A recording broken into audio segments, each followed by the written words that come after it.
Well, welcome everyone to the Folk Life Center for Mid-Maryland at Common Ground on the Hill at McDaniel College. And we have a great thing to celebrate here today, and that is the history of the Deer Creek Fiddlers Convention, which is celebrating its 50th anniversary. Hard to imagine, 50 years of a Maryland musical event that has taken many forms in terms of where it has been.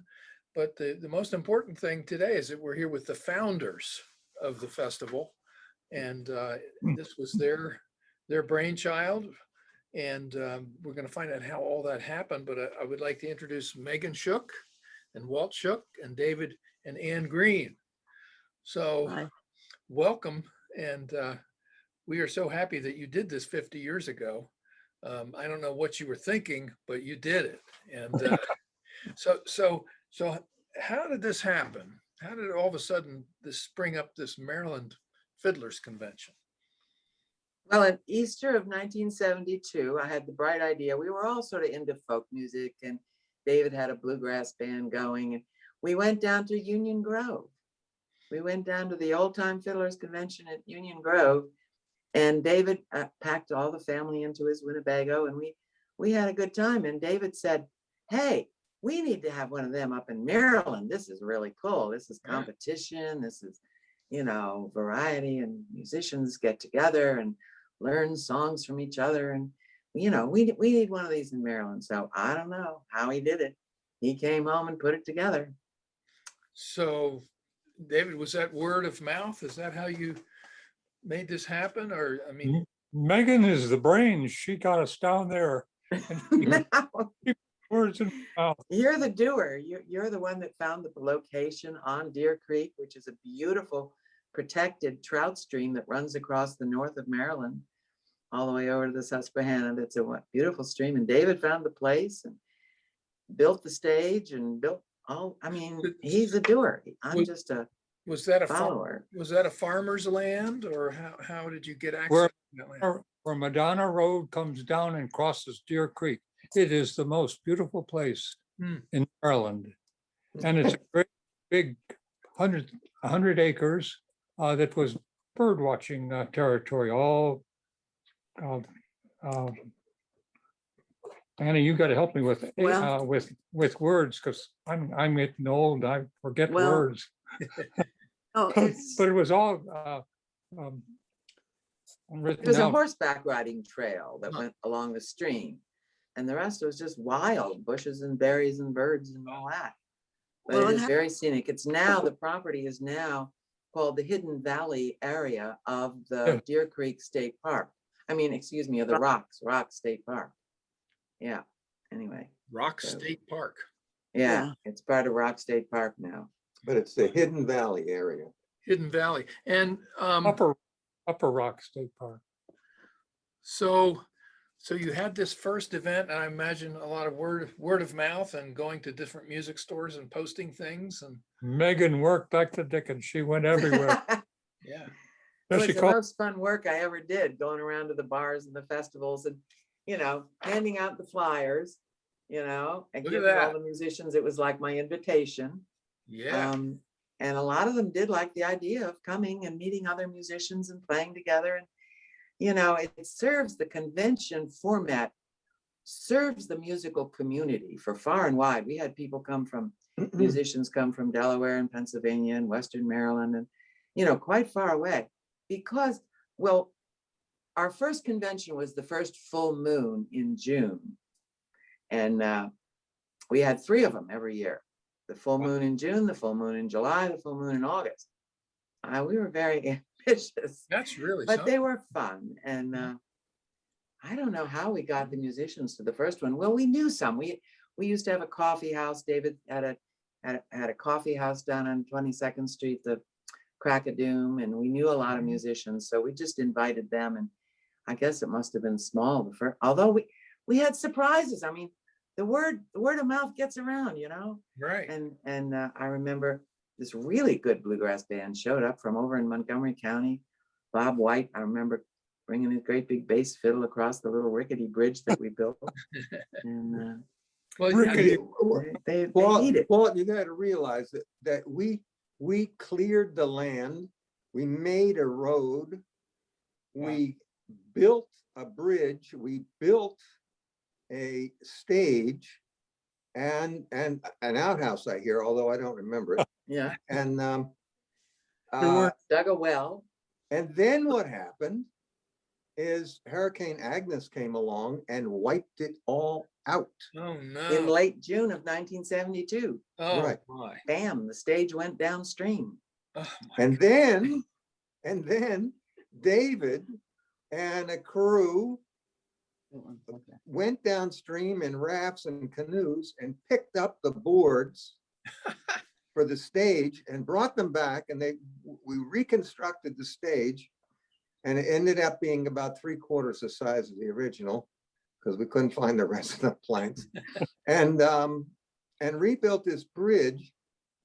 David remembers that the county road bridge was actually washed out. Around the ends of it were washed out, but our bridge was still there. But we did repair it and put it back together. And the thing about the bridge, you should have seen this thing. It was something out of Indiana Jones to look at, and but it was solid as a rock. Huh. And you know, we had dozens of people going across this bridge at once, and it was just made of logs and limbs and 2x4s. Wow. It was. But it was designed by a physics professor. Well, there you go. Yeah, it had some brains. Who behind it. probably It was played banjo. properly engineered. Do you remember the mountain men that came out of the woods and carried some of those planks for us, those foot-wide planks, 2-inch thick and 12 feet long, one under each? Man alive. Oh, We had a lot of friends. We had a lot of help from our Yeah. friends and stuff, but well, so how many people on your first event, how many people came, do you think? Limited to 1,000. The police say gather Yeah, more we than didn't have a 1,000 permit folk. for more than 1,000.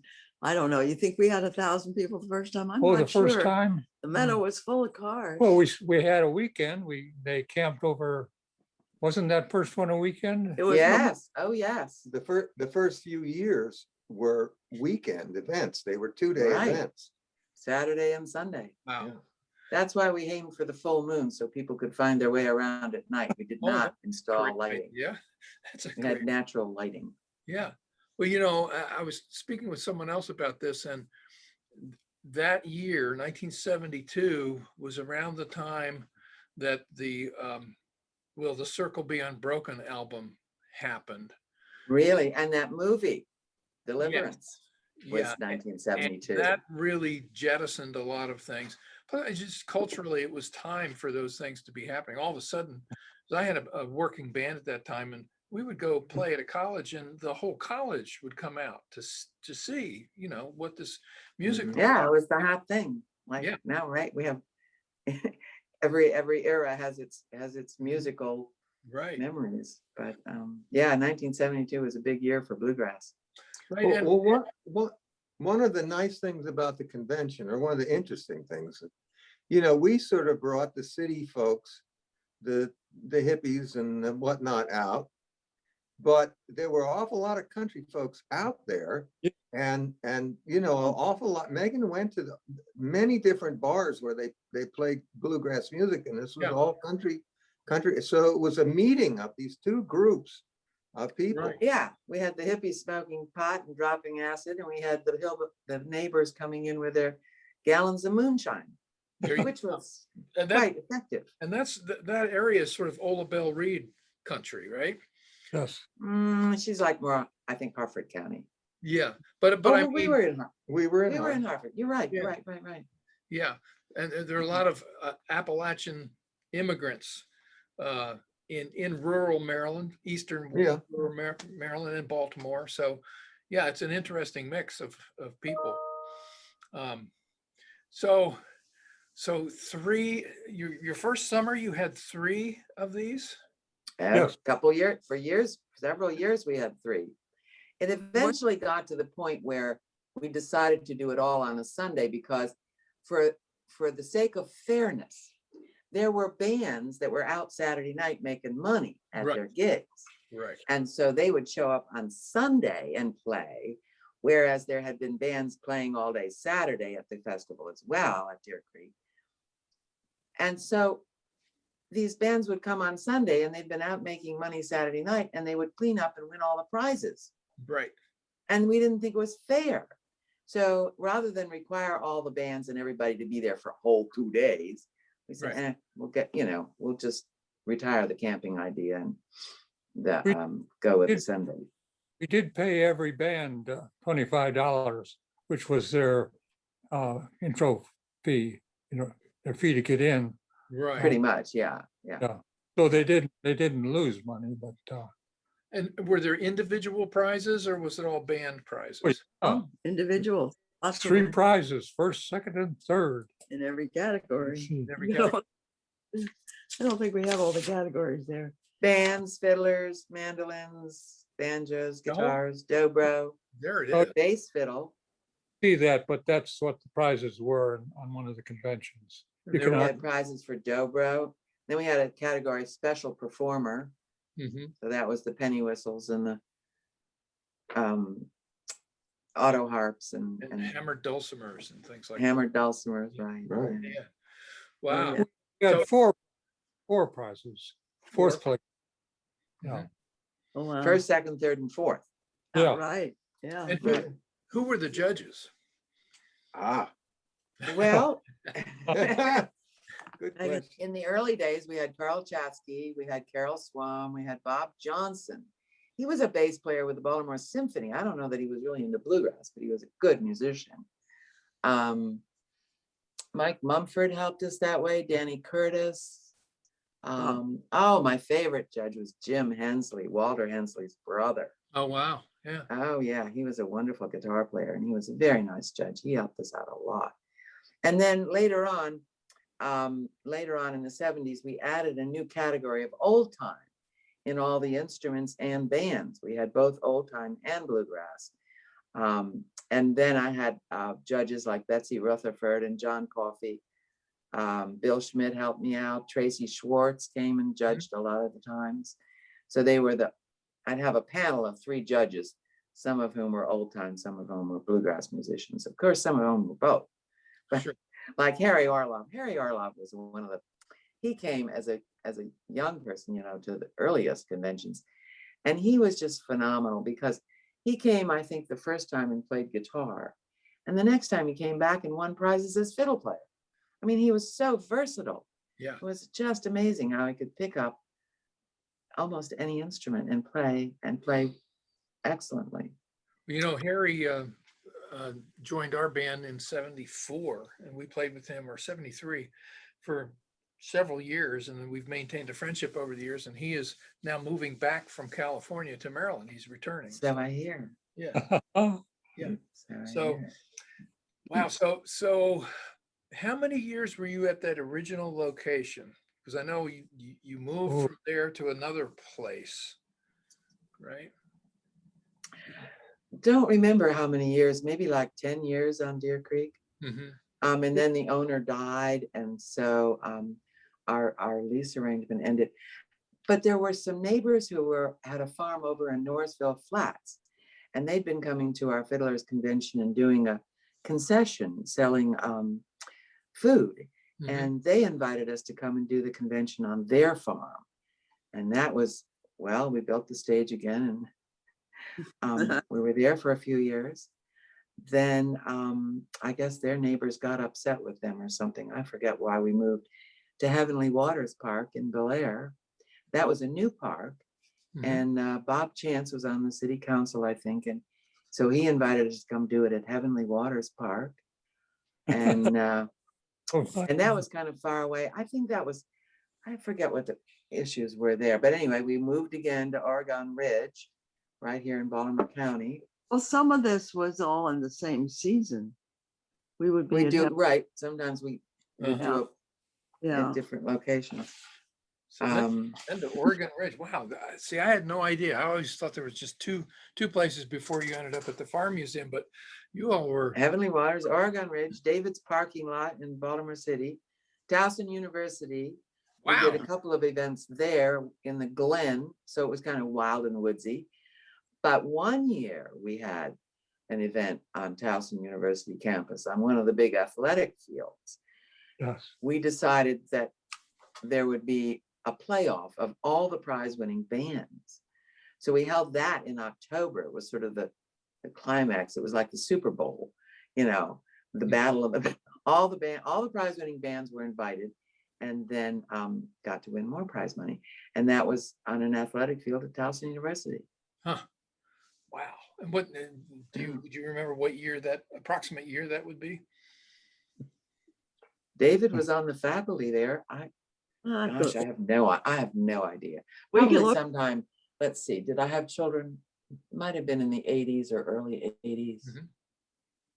I And don't remember. David, you were on The faculty. chronology is kind of vague. What were you teaching, David? At Oh, Towson? I taught physics, Physics. yes. And they didn't fire you because you They- brought all they- these bluegrass musicians to campus? Oh, no, No. actually, that was billed as a benefit for the daycare center. Oh, yeah, great.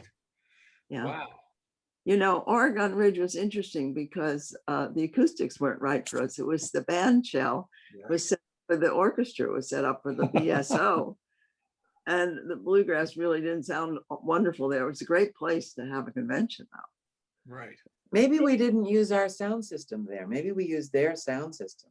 I think that's right. We had a sound system that the Oh. musicians loved. It really was just engineered exactly right for acoustic music. Yeah, this is interesting history here, Walt. It is. The original sound system was built by Polk Audio. You may have I heard know of them Polk very Audio. well, yeah. And they actually built this, David built the speakers or helped them. I don't know how he was involved. And they were huge things. and great speakers. And it was actually one of the first things that Polk did. It was before they started manufacturing speakers for every household use. Right, right. Matthew was experimenting in a garage up on Notre Dame Lane, and See, They th- had you a know, David said, "Well, gee, we need some." phones. Anyway, they really were. They lasted for a long time. Yeah, forever. I mean, This is Um, it's interesting. They had- Because Harry was in our band, we were Yeah. upgrading our sound system. He said, I know these people in Baltimore, Matthew Polk, and oh yeah. they built us custom built speakers for our traveling band, and they were great. Yeah. The feature of those speakers is the cone was a floating cone. It was not attached, so that the air was the only thing that would interfere with the acoustics. Uh-huh. And it didn't interfere. And that's what Matthew patented and really sold his speakers on. And we were one of the first that had that feature, and he had it throughout our system. Wow. 3 great big woofers, I mean, great big speakers, and then a whole bunch of little woofers and all sorts of things. and tweeters and all that. Yeah, it was very, very good fidelity for Woofers are the big for ones. that day and age. For And who acoustic who music. was the sound engineer? Who ran sound at the festival? David David. Nikki. and then Nikki. David and my son, right? I Yes. tell you, we had a lot of help, volunteers, David's students, our kids. Just Baltimore. Neighbors and friends. Yeah. We wanted to list some of the people that helped us out, and there were many people. Yeah. There were many nights spent addressing envelopes to send flyers to every musician in Baltimore, Washington, Philadelphia area that we knew. And we'd sit at David and Annie's house and address all these envelopes by hand. And there were people that, you know, that helped Megan with the stage organization, Registration. and- registering all the bands and keeping track of who was up next and whatnot. And there, I just, the bluegrass stores, Baltimore Bluegrass, Mhm. and what were the other ones? I forget. Steve Cunningham and Bow Strings in Frederick was really a help. Yeah. And there was another place, I forget. Yeah. The name. Well, Oh, there was a we place up in Glen Rock, Well, and they because we- donated prize money, Mhm. those businesses, and sold tickets for us. Yeah. Yeah. we And wrote then the, we used wrote- to have, at the end of the year, we'd have a big crab feast party out at Deer Creek to Oh, wow. invite all the volunteers and stuff to we get wrote the, together and just have fun. when you say we wrote all the musicians, we wrote the folks in the BSO, the Baltimore Symphony Orchestra, and C.W. Taylor came. Mhm. He's head He's second violinist, yeah. lead second violinist, Yeah, and he was Yeah. great. I Yeah, remember one session that they closed it saying fiddle tunes, fiddle tunes, fiddle tunes. That just remembers with he me. used to tell jokes, terrible jokes. Oh, terrible jokes, right, on the stage. Yeah, he was one of those rare crossover classical musicians who, Yeah, Yeah, Who love bluegrass, yeah. yeah. Mhm. Well, the teaching One point, of the, the teaching point in all this for people who are watching this and who are, might be delving into the archive years from now would be that this stuff just didn't happen magically. It was a lot of hard work. And prior to the internet and the way we connect now, Right. it's, licking stamps and mailing right, and having real conversations and going to real places and getting people to be excited about gathering. yeah, yeah. I had fun going to all the bars and stuff. Um, I know. And I wanted to say, we really encouraged it as a family, multi-generational event. Mhm. So David had the policy that children were admitted free. And it wasn't children under 16, it was children of any age. Oh, very So cool. he would say to people, and free. yeah, bring your grandmother and you'll get in free. That's great. Yeah. So the unemployed, semi-musician would get his parents to come with him and he got in free. Exactly. Perfect. Yeah. Yeah. That's great. Mhm. That's great. When Well- I first encountered the convention, it was when I moved from New York State back to my native Maryland to start Common Ground on the Hill. And what was happening right in my backyard was the Deer Creek Fiddlers Convention. It was happening, I think, June and August at the Carroll County Farm Museum. Right. And that's where I think I met you. And that was, I moved down here on a prayer and a wish and left all my musical connections in New York. I said, I need to go to that thing and see if I can win some money. I need to pay my rent. And it worked out. I won a couple ribbons, which surprised me. I was always afraid of those things, but it was just wonderful. And then so that was 1994, the summer of 94. Yeah. Yeah. So when did you all move to the Farm Museum? Well, I've got stuff in the 92 thing that said Farm Museum, and I think 91, and I think 89. Is that I possible? think it was the 80s Yeah. Mhm. because Well, it really was a huge blessing because it took so much of the work off us. I mean, Yeah. we didn't have to police things. We didn't have to park cars. We didn't have to throw people out when they came drunk. And it just made it. And the people there that lived there, the host family Gene. that lived at the farm, Jean, What what was was her his? last name? I don't And she remember. had her husband. Anyway, they were just really great to work with. Yes. And And it's a beautiful place. I mean, yeah. And I'm so glad, Walt, that you keep the tradition alive and have a fiddlers convention Yeah. in early June, because that's when you need a convention. Yeah. Like Union Grove at Easter and early in the season, because that's when the band, you might need a tenor, you might need a mandolin player. Right. Go to a convention and you find and meet people, you might want to learn some verses or teach people a song that you made up. And I don't know, it's a real service to the musical community to have a convention like Deer Creek. I'm Yeah, so glad you carry it on. Well, we're trying. What It's a little- right. Um, What had happened was that they asked me to come in and do stage management, basically, because it was the Farm Museum itself was running it. And I think that, as they say, bless their hearts, they didn't really understand the culture so much, and didn't have it in their wheelhouse to do what you all did, which is to go out and work all these places and, Yeah. keep this community, this broader community happening. The 6 month. So by the time we, they said, well, we can't do this anymore. It's not working. Do you want it? And I said, of course. And they gave us a mailing list that hadn't been cleaned in years. That's what we had.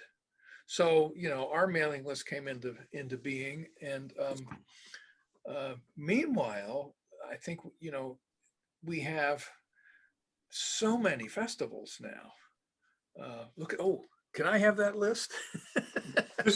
Look, this is the original reply. list? I This is the think reply. we had a box of them, and I think we discarded them after about 10 years because Oh, they no. get so out of date. Oh, you think you've still got it? Uh-oh. You Still mean got it. replies? Oh, you've got, There's you've this got the handful. boxes This Oh, is the and replies. pictures. You've got pictures Oh, there. I've got a couple of big boxes I found last night. Haven't looked Right, through we them. should digitize some of that stuff, I think. Yeah, well, For your archive. we can help with that if you're interested in, like sort of quote unquote donating to the archive, and it would have an ongoing place and archivists to work on it and that sort of thing Yeah, Well, at UMBC. we have the old tape, the reel-to-reel tapes. Mm, Now, VHS tapes might not be any good, but the reel-to-reels are still good. And they need a place to be archived. Yes, well, then, all music from all of the conventions. Maybe you we should have. come down and visit us, go through all this stuff. I think, absolutely. Yeah. Yeah. That would be wonderful to take a look and see what might be possible. and I believe we have the speakers also. Dave thinks he still has the speakers. They We're not got, they sure got about moved that. around. They may be in the bottom of Harford Road. The cabinets were wood. These Right. things are so heavy. Yeah, And of course, that was part of the advantage because they didn't vibrate or wobble, but Right.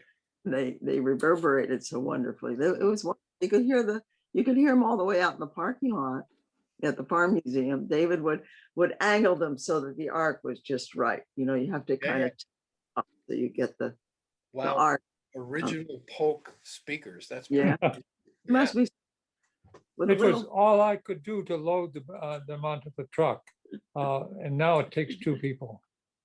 Yeah. Right. Right. Yeah, well, I think we- wanted to reminisce about another very important partner that we had. And that was WPOC. There was a Mm. DJ at WPOC. For many years, he had a bluegrass show on Sunday nights. They gave the station over to bluegrass that was when bluegrass was really big in the 70s. Yeah, So Tony Gerard was the DJ, and he helped MC some of our conventions. Oh, yeah. And then he made little tape cassettes of the prize winning performances, and he would play them on the radio. wow. Yeah. Wow. So, and he always announced, when there was a convention coming up. So And he- that really helped also, having that partnership with him at WPOC. Wow, so WPOC was a partner, really. Yeah, Yeah. yeah, But because they had a bluegrass show. they had this one bluegrass show on Sunday nights, was this much of their program, but the little paper in Bel Air, the Aegis. Yes. Helped us out quite a bit. Mhm. They were Right. great. It was a Harford County event. And always did a big woods. From New York, did you happen to listen to the Prairie Schooner from Canada? The Prairie Schooner? No. See, we were raised in Corning, New York, Oh, Megan and I. And I would listen to the Prairie Schooner, every Saturday night, my goodness. and that came out from where? Canada, From Canada. Toronto, probably. Mhm. there's New York and then there's Canada. I don't know what's Probably going on. Toronto. Right. So you all are New York staters. Yes, yes. Interesting. Yeah. Where were you in New York? I was in the Catskills Oh, in Prattsville and Stamford and Jefferson. Yeah. We did that thing of a band moving up to the country, and we rented a place in Schoharie County for $65 a month, Yes, that's good. 400 acres, and toured out of there. And then I moved, I was around Albany and Albany, and then down in the Hudson River Valley near Pete Seeger. Yeah, I was gonna say, you're right on his turf. Right. Wow. Yeah. And New York State was just, it still is just a treasure trove of traditional music and art. Who's Who's that? that a picture of, David? Ah, Annie, you read the name? Who was Yep. that? John Trainer John Trainer. I didn't know John Trainer. of Annapolis. Plays in a jam session. The jam session was the great thing Yes. for the musicians and the spectators. You go around, as soon as you got behind a building, so you couldn't hear the stage, there'd be this group of musicians just picking up and playing together and out in the park lot, all over the place. Yeah, that's the real thing about these conventions. Yeah. I know we've had to sort of have a couple people on point reminding people, hey, you're up in in about 15 minutes, Right, break them out of a jam session. right. Yeah. No, it's great. And a lot of people come to the convention with no intention at all of competing. They just like to play. Mhm. Yeah. What does that Well- say there, David? Professor, what? Yeah, oh, it was right side up. Professor We can't read it, David. can't read it backwards. Professor takes turn as bluegrass organizer. Yeah, we can Well, read that. Wow. Let's go. Yeah, Got it there? well, Yep. well, we gave one old time fiddler to the world. That's our daughter. She's been in the Midwest. She's been in the Missouri, yeah, There's a big tradition out there. Yeah. Ozark and so forth and so on. Yeah.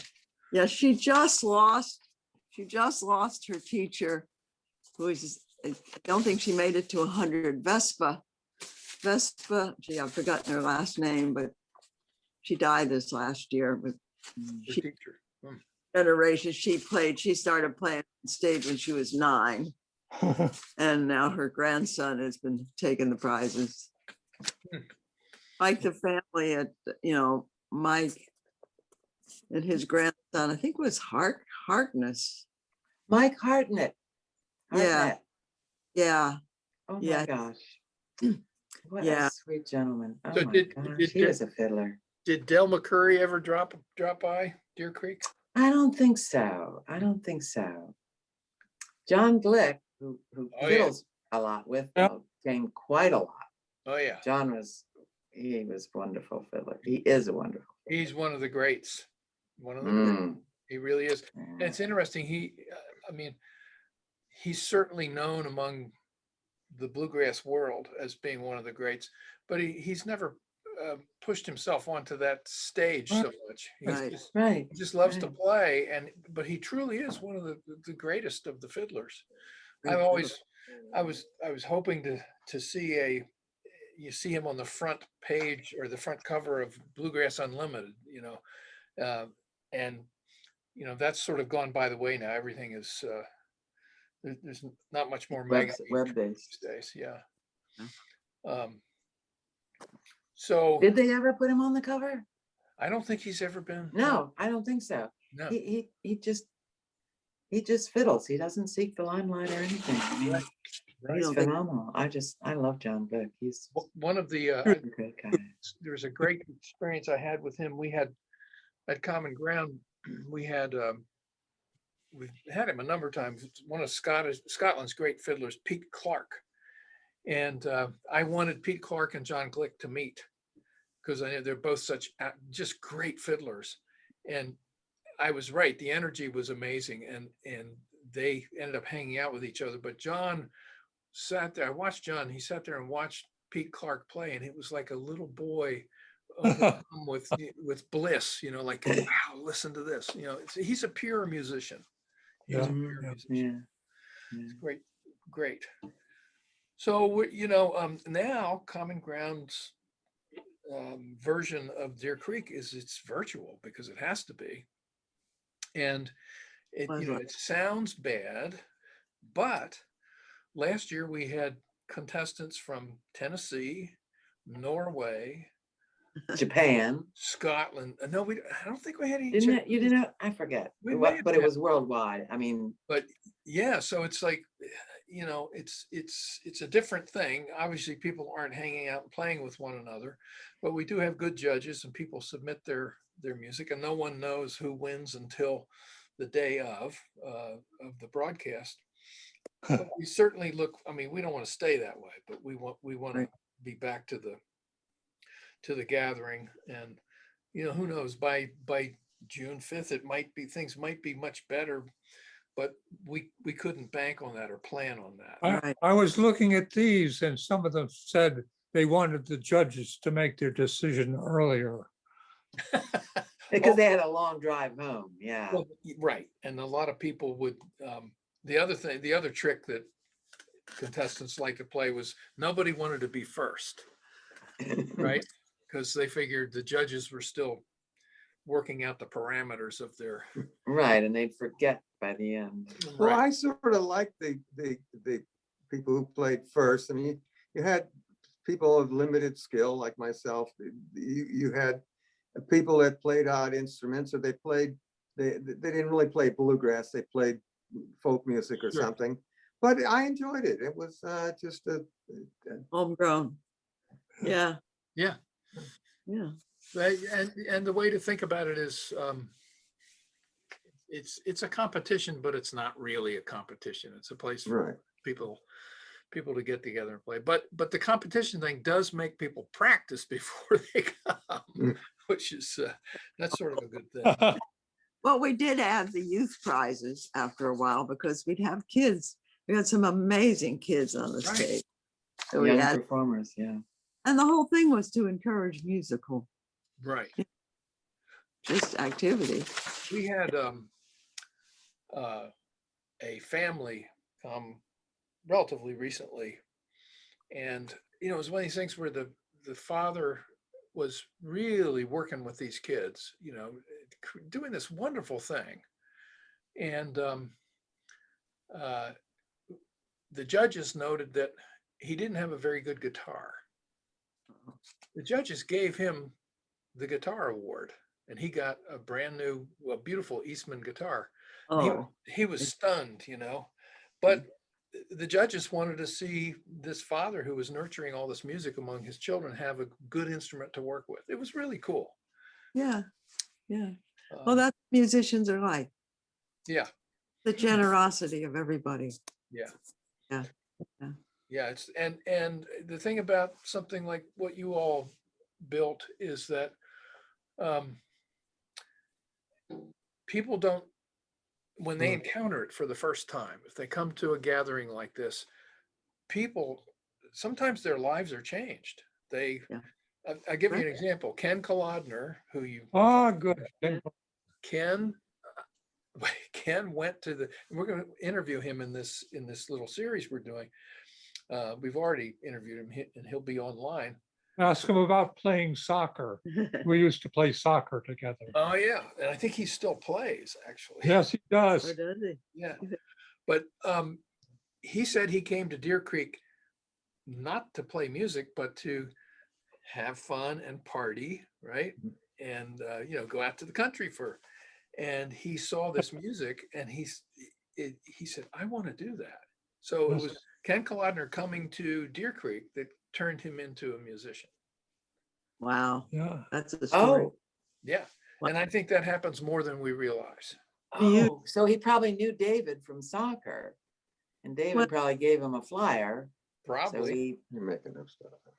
Well, that's, that whole thing of having these events that sort of draw people in and turn them into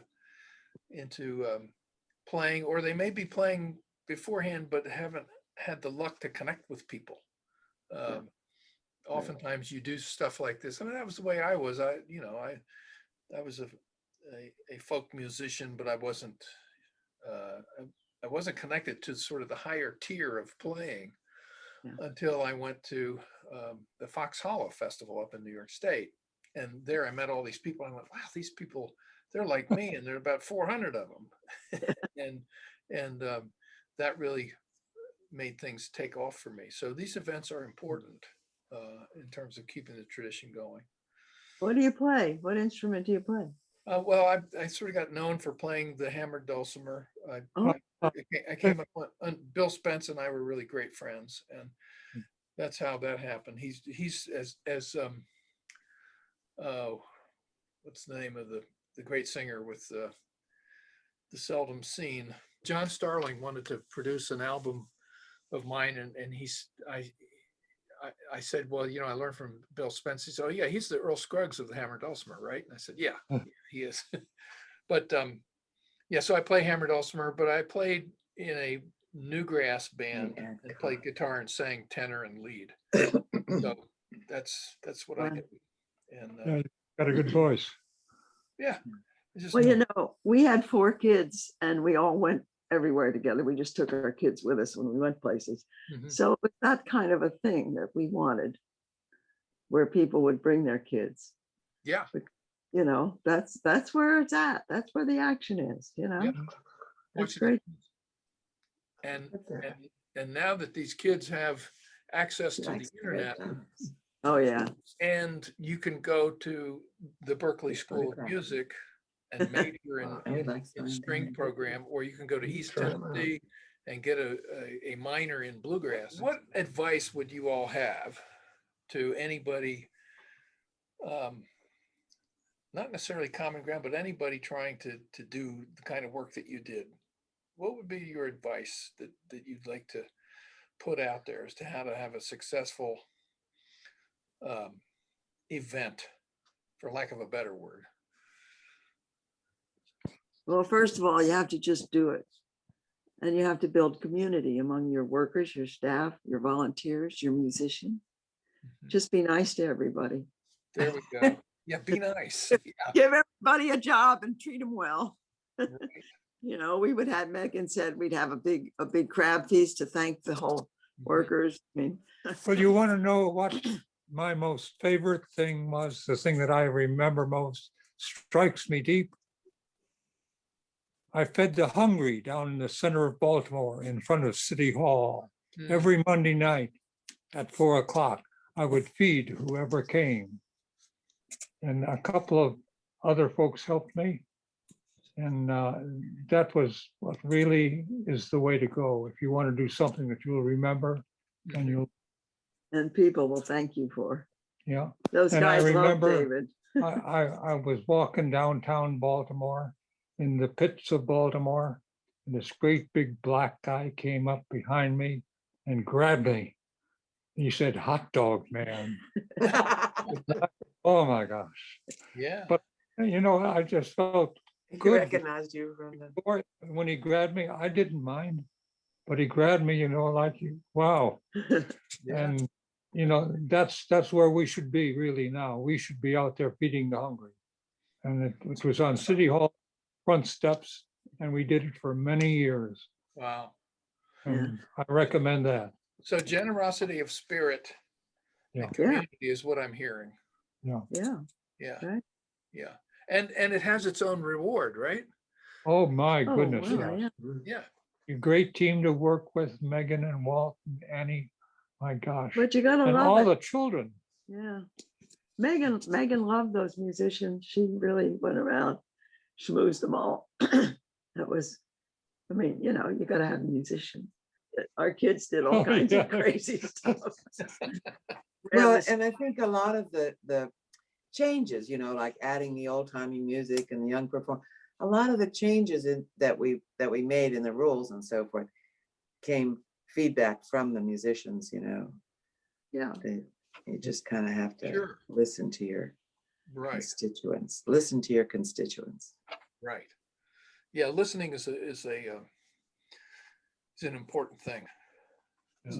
It's good. It's good to listen. Good to be quiet. And sometimes my friend Ira Zepp, who was a theologian here at the college and a person who I resonated with in doing volunteer work and voter registration, that sort of thing. Is he said, sometimes it's better to be on the outside than on the inside, Mhm. you know, in terms of observing and watching and knowing when you can be of help and when you don't need to be there. You know, let everybody, there's a musician from Canada named Bim, and he has this great song called Time on the Pedestal. And his the point of the song was that everybody needs some time on the pedestal, you know, so you know we can work to put each other on the pedestal from time to time. Then you know, your idea or your work in thanking the volunteers, that's time on the pedestal for them, you know. It's, we're not here forever, right? So Come on now. we got to do it right. Yeah. Live it out. Well, But enjoy, this has you know. been wonderful, and what I would like to do is think that we'll work on getting together, maybe compiling some documents and that sort of thing, so that we really do archive this. I think it's That'd be wonderful. yeah. Yeah. And it's really interesting to me that this thing happened. It wasn't a you know, now festivals happen, promoters figure, well, I'm going to make some money, right? And that's the thing. You know, we're going to have a big festival. We're going to hire the big acts, and this was just organic. It came out of your Right. desire to do This was something. never about making money. I will be in touch, and Good.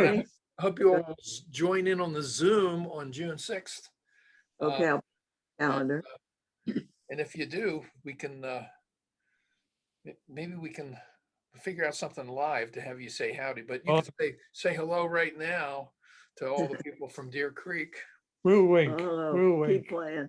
Okay. Well, thanks so much. And Thank you. Thank Great. you. Great. yeah, well, we're Right. It was really fun getting together and reminiscing and trying to remember names and how we did things. I mean, Right. it was long ago. Oh, 50 yeah. years, gosh. Been a great week.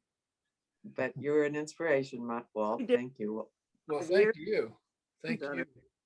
it. So, Take care of yourselves, and we'll see you at Deer Creek. Okay. All right. Okay. Bye. Bye.